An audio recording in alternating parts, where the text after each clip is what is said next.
Halo semuanya, pernah nggak sih punya ide bisnis digital yang keren, tapi pas mau mulai, bingung sendiri? Nah, dalam beberapa menit ke depan, kita bakal kupas tuntas gimana caranya mengubah ide di kepala Anda jadi bisnis beneran yang menghasilkan. Yuk, kita mulai! Ini dia, pertanyaan sejuta umat kan? Punya keahlian sih punya, tapi pas mau dijadiin bisnis, rasanya kok ribet banget ya? Tenang aja, di sini kita bakal pecahin kerumitan itu bareng-bareng, satu persatu, langkah demi langkah. Oke, kita mulai dari yang paling dasar, paling penting. Fase pertama, cetak biru. Coba deh bayangin, kita mau bangun rumah. Nggak mungkin kan, langsung pasang bata. Harus ada denahnya dulu, fondasinya dulu. Nah, inilah fondasi bisnis Anda. Kalau ini kuat, bisnis Anda bakal kokoh. Ini krusial banget, jadi jangan pernah di-skip. Terus, pondasi ini isinya apa aja? Gampang kok, ada 5 langkah inti. Pertama, kita cari peluangnya. Kedua, kita intip pasarnya kayak gimana. Lanjut, kita rancang produk atau jasanya. Keempat, kita hitung-hitungan soal modal dan biaya.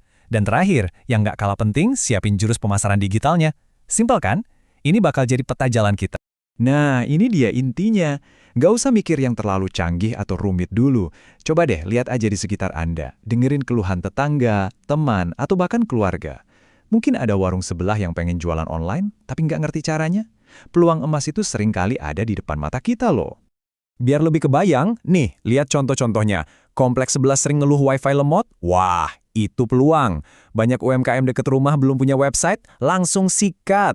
Jasa setting mikrotik, maintenance komputer, sampai pasang CCTV online, ini semua masalah nyata yang butuh solusi. Dan solusinya bisa jadi Anda. Oke, cetak biru udah di tangan, rencana udah matang. Sekarang waktunya apa? Yah, waktunya eksekusi. Kita masuk fase kedua, pembangunan. Di fase inilah kita bakal kotor-kotoran, mengubah semua coretan di kertas jadi bisnis yang beneran jalan dan dapat pelanggan pertama. Seru kan? Terus ngapain aja di fase ini? Ya jelas, siapin semua senjata kita. Alat-alat, bahan, mungkin tim kalau ada. Terus kita langsung gas kasih layanannya. Tapi tunggu dulu. Bukan cuma soal teknis loh. Jaga komunikasi yang baik sama klien itu wajib hukumnya.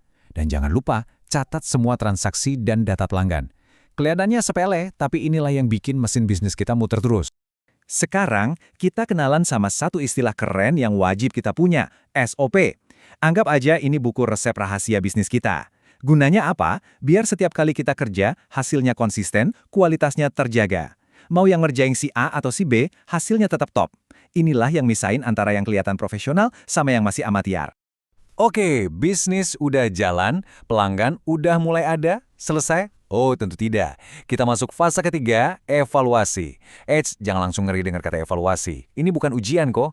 Anggap aja ini momen kita buat ngaca. Lihat rapor bisnis kita. Mana yang udah bagus, mana yang perlu dipoles lagi biar makin kinclong dan bisa naik kelas. Nah, ngeceknya itu dari 4 sisi utama, biar komplit. Pertama, kinerja usaha. Pelanggan puas nggak sama layanan kita? Kedua, dompetnya alias keuangan, sehat nggak? Ketiga, pemasaran kita, udah nampol belum? Dan terakhir, teknologi yang kita pakai, masih relevan atau udah ketinggalan zaman? Keempat-empatnya ini harus seimbang. Oke, saya tahu. Kadang kita agak malas ya kalau udah urusan angka-angka. Tapi ayo, kita coba intip dikit aja soal kesehatan finansial bisnis kita. Percaya deh, angka itu nggak pernah bohong. Ini cara paling jujur buat tahu bisnis kita ini sebenarnya sehat atau lagi sakit. Dan ngintipnya tuh gampang banget loh. Lihat deh, cuma butuh 2 angka utama. Total semua duit yang masuk, alias pendapatan, terus total semua duit yang keluar buat operasional. Nah, pendapatan dikurangi pengeluaran, sisanya itu profit, untung bersih kita. Dari angka simpel ini aja kita bisa tahu, harga jasa kita kemurahan nggak ya? Atau jangan-jangan pengeluaran kita yang boros? Yang paling penting nih, evaluasi itu bukan buat diliatin doang.